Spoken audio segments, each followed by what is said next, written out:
Welcome back, friends, to the house that never sleeps. And you're just getting an idea of how my head feels right now.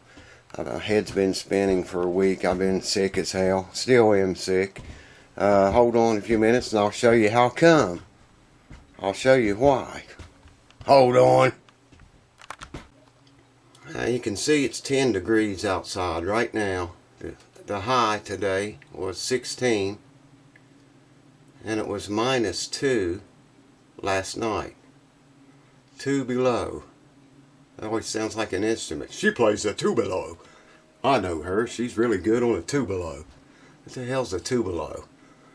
Anyway, it's 72 in here, 74 the maximum it's been in here, and 70 the minimum it's been.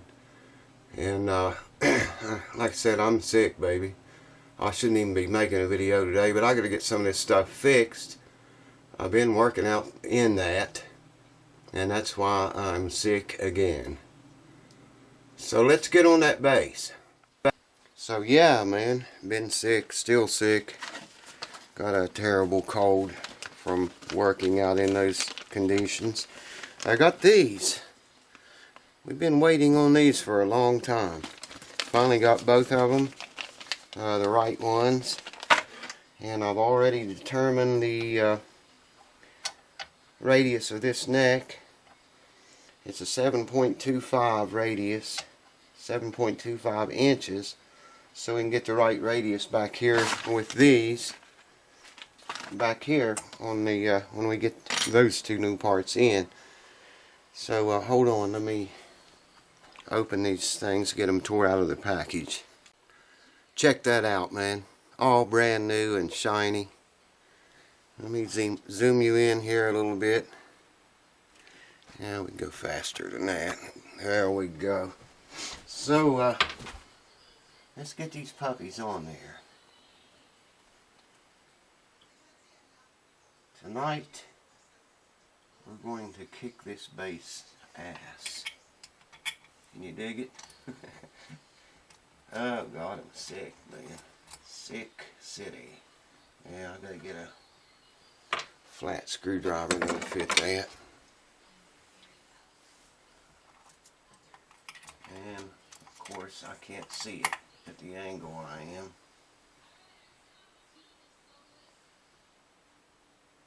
Should have put on my glasses already. Hold on, I need to get glasses. Shit. Well, I had every intent on videoing putting these on, but I had to get back and work underneath this lip right here, and I couldn't see it. I had to get a screwdriver back in there and hold the spring in place, hold this saddle in place, and screw them on and get everything working together. And it wasn't hard, it was just very time consuming.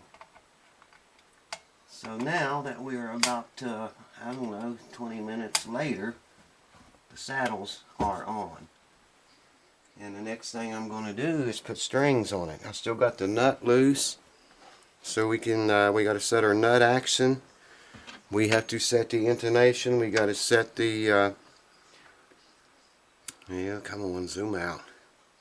Got to set the radius of the strings to match that of the fretboard or the fingerboard, whichever you call it. So I'm going to pause the camera again. I just want to catch you up what we're doing here. Right now I'm going to put strings on it, and we'll begin setting it up. Hold on. Alright, bringing you up to date. Put on the 1st and 4th strings just to get an idea of this nut up here, and it's got to come way down. That nut action is way high. We knew that would be the case. That's why I didn't glue the nut in.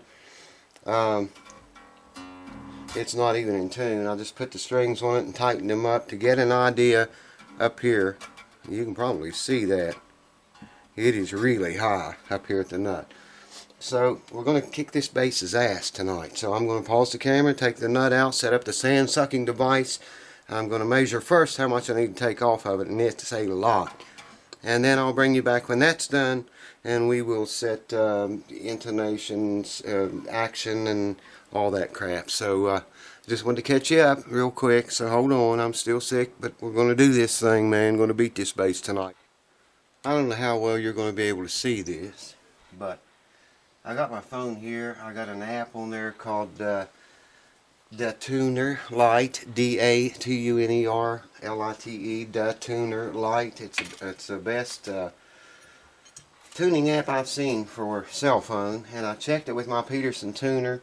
I was going to I figured I might have to dial it in with it, but it was exactly dead on the money with the with the Peterson tuner. I think we're good to go there. I don't know if you can see it or not.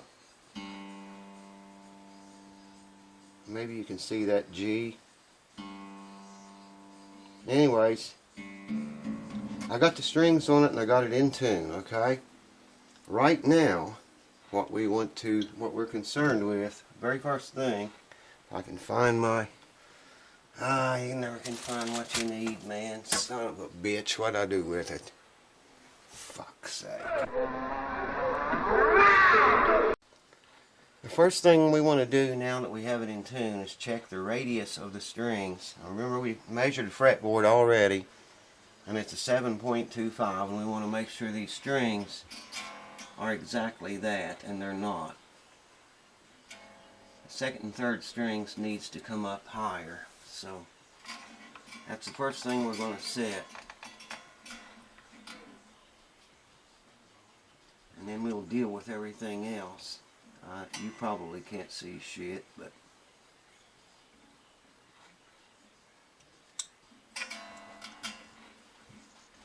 maybe you can see that. I don't know. The radius is perfect now, but I got to retune it now because I raised the second and third strings,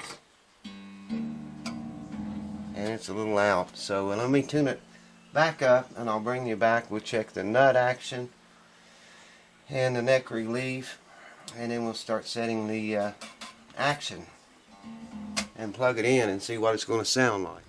Okay, so hopefully you can see that tuner here. I've got it hooked into an amp already. There's the G, and you can see, I think you can see that maybe. I got to lay it on there so it'll vibrate, pick the vibrations up, but I got it hooked into an amp too, so you can see the G's dead on the money. So we want to get that harmonic at the 12th fret, and you can see it's on the money. When that thing turns green, then you know you're there. If it's yellow, you need to go up or down. So 12th fret harmonic. Now I'm going to note the 12th fret. You can't see it, I'm out of screen here with my left hand, but I'm noting the 12th fret, first string, and it's sharp. That means we need to pull this saddle back. I could bet the second one's sharp too. It's right on the money in tune. The harmonic's dead on the money, and the note is sharp. So we need to increase the distance from the 12th fret up here to this saddle. And to do that, I got to get into that really tight spot back here and pull that saddle back. And there you see we're in tune on the G string. Here is the harmonic at the 12th fret. And here's the 12th fret noted. Dead on, baby. Hopefully the D string will be, I got to tune it up again.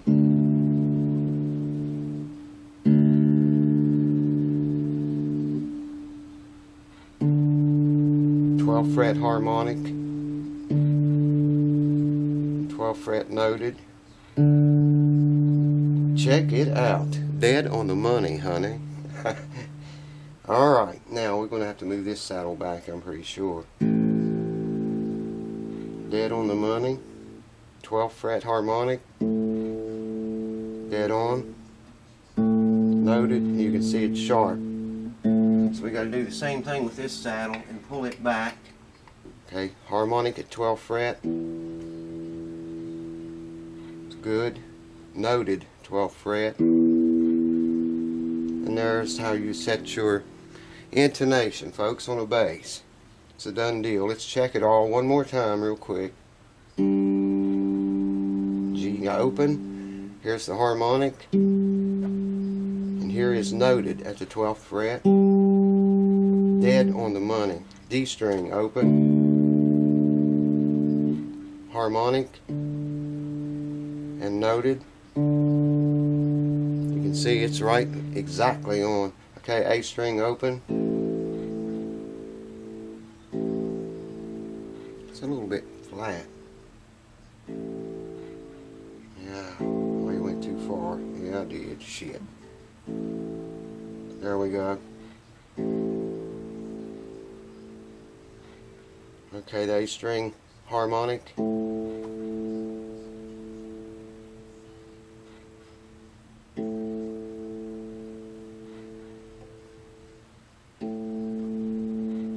Too sharp.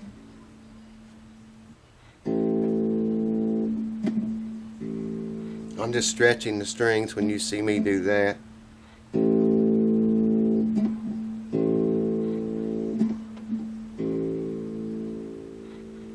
Harmonic and noted. Perfect. Alright, fourth string. Harmonic. It's a little flat there.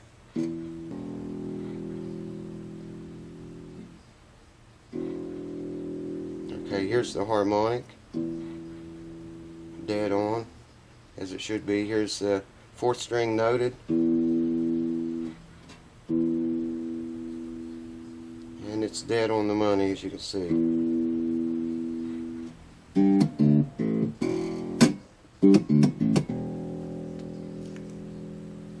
Intonation is set, and like I say, we have the correct, you can't see that, I'm sure, but you don't want to push this thing down on there. You just lay it on and make sure all four strings are touching, and they are. So we can be assured that the radius of the fretboard is exactly the same radius as the strings are.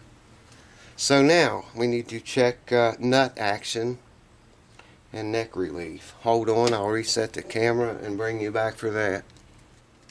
So to check this neck relief, as we have done many countless times before, gonna put, just like you do it on a guitar, put a capo on the first fret, feelers gauge. I like to see about a 12 thousandths on this neck relief. I don't want to see any less than that on a bass. Note the 17th fret. Come down to the 7th fret with your feelers gauge. I don't know if you can see this very well or not.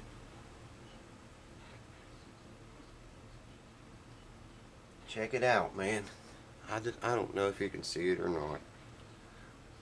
I look at the camera and I can barely see the damn camera, let alone what's on the screen of it. But we are exactly at 12 thousandths on that neck relief. It is perfect. Let's check the G string. Yeah, man. I'm not going to touch that.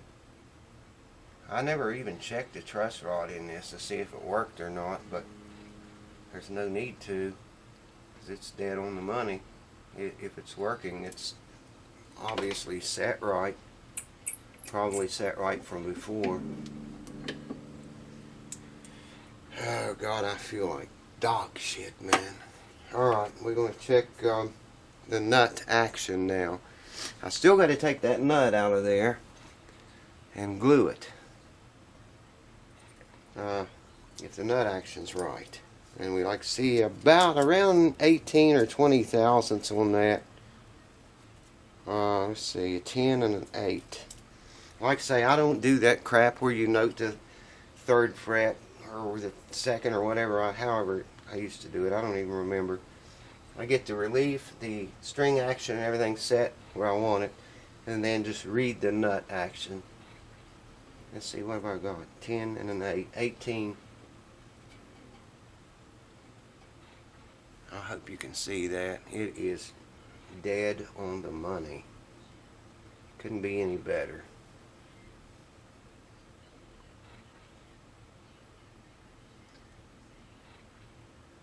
Might be a little more than 18 on that G string, but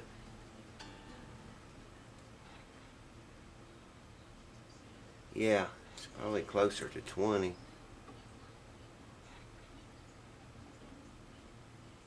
The E string is 18. So I'm going to leave that alone. That's proper. I do got to take that nut out though and glue it back in. Got to remember to do that.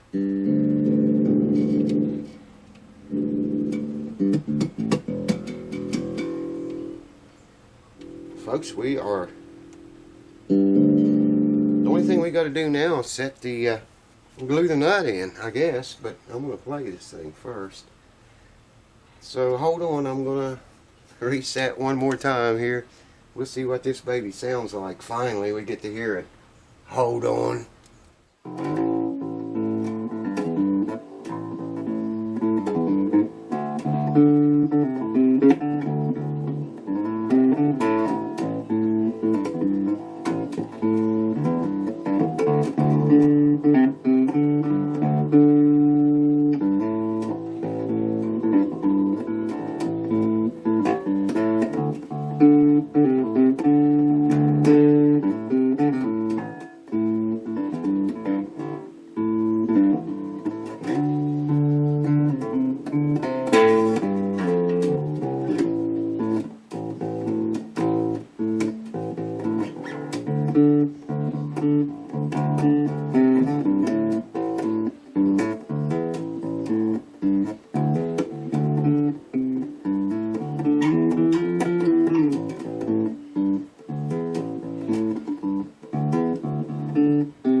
Obviously that's not a bass amp. I don't know if you can see it or not. It's a little microcube, rolling microcube guitar amp, and it is not designed for bass, and I am not a bass player, as you can tell, but I can play well enough to make sure it intonates right.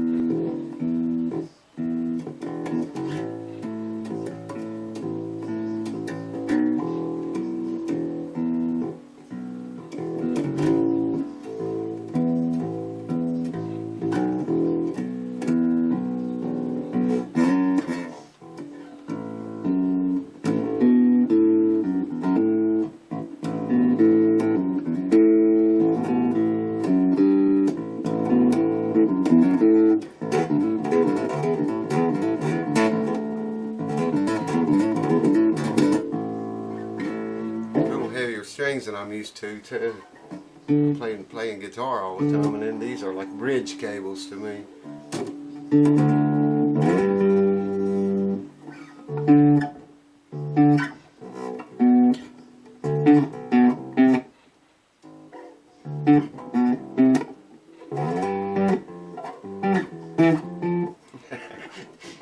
Oh man.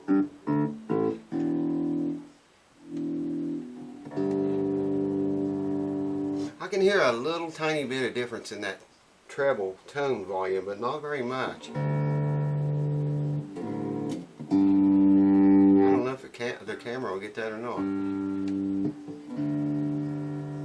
It's not very much difference, but I can hear a difference.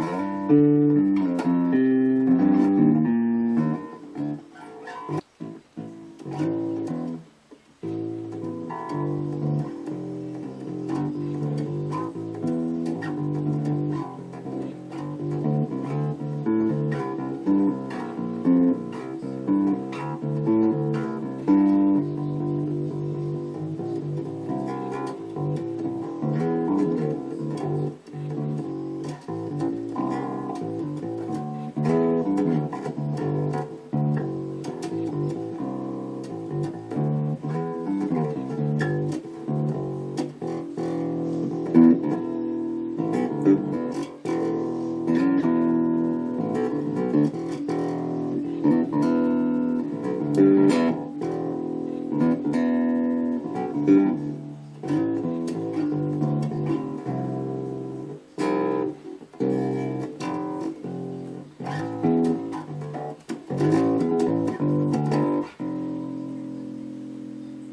try to find that thumb thing up that goes on here. I don't think it's in the case. I'll look for it. Now, I don't think I have one of those either. It's got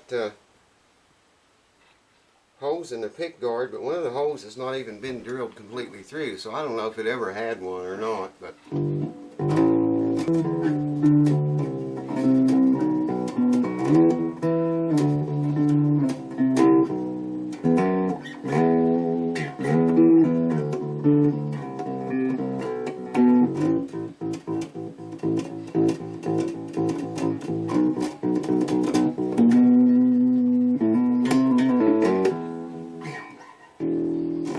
so the old Fender Musicmaster bass lives and is alive and well. Hold on, let me give you a closer up shot of some of the things we did. There, I'm going to get behind the light again, but maybe you can see the new saddles that we installed. And that tailpiece is okay. The rust down in here is, you know, it's just a chrome going. It's still okay. It's going to hold up fine. And you can see, maybe you can see how low the action is on it. It's set right down there. Very, very good. I still got to, like I said, I got to take that nut out and glue it in. But yeah, man, I wish I was a bass player and could play you more, but I'm not a bass player. I don't have a bass amp, would help a lot. But it does work. Everything seems to be fine on it now. New keys, remember we put new keys on it. Oh man, the light's not in our favor. So this job is nearly done. I have to, like I say, take the nut out and glue it in. And then I'll check everything many times again. Check the nut action after I glue it in. I'll check the neck relief because I have to loosen all the strings to get the nut out to glue it in. And all that stuff can change, you know. So I'll check everything over and over and over again. And Rich, I'll get this thing in the mail to you. Oh, next week, one day next week, if everything, you know, remains good, and I'm sure it will. And so there you go, folks. Hope you enjoyed this little series. It's a little bit longer than I meant for it to be, but I got really sick, and I'm still sick, man. Can't hardly breathe. I can't hardly talk. I can't hardly see or hear. But thank you guys for hanging in there with me, and I'll see you hopefully on the next video if I don't die before then. Cheers to y'all. Thanks for watching. Thanks to the new subscribers, man. You guys are rocking the boat, making stirring up the water. So I appreciate that. I'll see you on the next video, folks. Cheers. Well, I guess I ought to mention there was a lot of stuff I did not on camera, and one of them was set the string action, and I didn't even tell you or film that. But I looked up the specs, and I just set all 4 strings at 4/64. That's 1/16 of an inch, roughly. Well, that's exactly what it is. But I forgot to film it because, man, I feel bad. I'm sick. You know, I'm gonna go back to bed, I think now.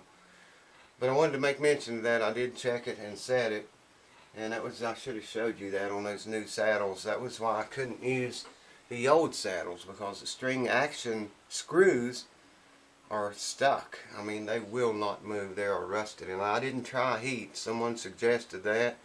But anyway, we got new saddles in it now, so it doesn't matter. And 4/64 is what all 4 strings are set at. And the radius of the strings match the radius of the fretboard perfect, so we're all good to go there. Anyway, just wanted to add that. I didn't show it. Just a lot of stuff I didn't show. I mean, this whole ordeal on this video was much longer than the video is, because I did a whole bunch of stuff off camera, Anyway, it's a done deal. I'm going back to bed. Peace and cheers and all the good stuff to you. And you people that live in areas of the world that never see snow, we're supposed to get 2 feet in this weekend. Probably by the time you see this video, we'll have the snow on here, and I'll get you some pictures of it. I know some of you like for me to show that because you never see snow where you live, so I'll try to get you some shots, especially if we get 2 to 3 feet like they're saying we're going to get. So anyways, cheers. I'll see you on the next video.